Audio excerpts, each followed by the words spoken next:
Welcome to Luca and Miguel. Enjoy the video. You start by verifying ownership and gathering specifics, serial, IMEI, and proof of purchase.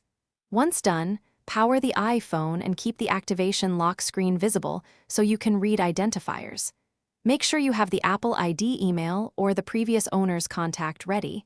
If you can, ask them to remove the device from their iCloud remotely.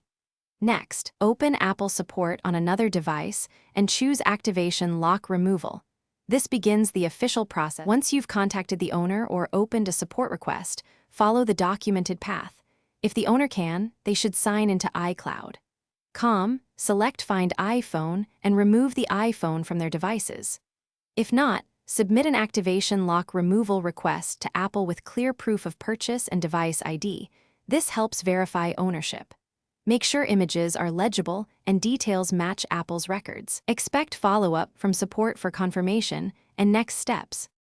When Apple confirms the activation lock has been cleared, factory reset the iPhone to complete the process and set it up with your Apple ID. Make sure Find My is active on your account so the device appears correctly. If anything goes wrong, contact Apple support again with your case number. They can escalate. Remember, without proof of purchase or owner consent, legitimate removal is unlikely. Do not use unofficial bypass tools, as they risk bricking the device or violating terms. Thanks for watching and please subscribe. It's the best investment you'll ever make.